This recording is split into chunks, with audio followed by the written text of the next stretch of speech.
তো যারা বড় বড় মাদ্রাসার মুদির, বড় আলেম, ওনাদের তো চাকরি আছে।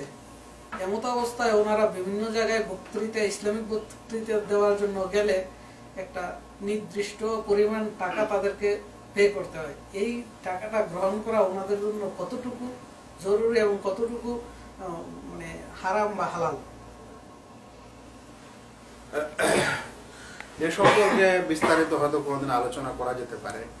আমরা স্পষ্টভাবে বলছি যে ভাই, যে কোনো ইবাদত, কথাটা মনে রাখেন, যে কোনো ইবাদত যদি দুনিয়ার উদ্দেশ্যে, কেবল সিরিফ দুনিয়ার উদ্দেশ্যে কোনো ইবাদত করা হয় তাহলে ওটা ছোট শিরক হয়।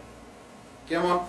কেউ বক্তৃতা দিচ্ছে শুধু টাকা নেওয়ার জন্য, দাওয়াতের কাজ করছে শুধু পয়সার জন্য, ইমামতি করছে শুধু পয়সার জন্য, কোরআন শিক্ষা দিচ্ছে শুধু পয়সার জন্য, এটাকে বলা হচ্ছে দিন শিক্ষা দেয় শুধু দুনিয়ার উদ্দেশ্যে। দিন শিক্ষা দেওয়াটা ইবাদত না ইবাদত নয়? ইবাদতের শর্ত কি?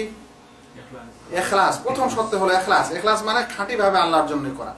তাহলে এগুলা দিনের কাজ যদি কেউ দুনিয়ার উদ্দেশ্যে করে তাহলে খাঁটি হলো? এই কারণে এটাকে বলা হচ্ছে শিরক, কিন্তু এটা ছোট শিরকের পর্যায়ে। কিন্তু কোন মানুষ যদি দিন দুনিয়া উভয় উদ্দেশ্যে এটা শিক্ষা দেয়, কিংবা শুধু দিনের উদ্দেশ্যে শিক্ষা দেয়, তাহলে তো কোনো সমস্যা নেই। এটা সবচেয়ে শ্রেষ্ঠ। এটা নবী আম্বিয়া কেরাম আলাইহিস সালামের এটাই নীতি ছিল, যে আমরা দুনিয়ার উদ্দেশ্যে এটা শিখাতে আসি। কিন্তু কেউ যদি দিন ও দুনিয়া দুটার উদ্দেশ্যে শিক্ষা দেয় এবং দিনটাকে প্রাধান্য দেয় আর দুনিয়াটাকে কম প্রাধান্য দেয়, অর্থাৎ মানে কোন মানুষের বক্তা কন্ট্যাক্ট করতে গেছে, বলছে আমি 20,000 না হলে যাব না, তাহলে এটা সে দুনিয়াকে কি করলো? প্রাধান্য দিল।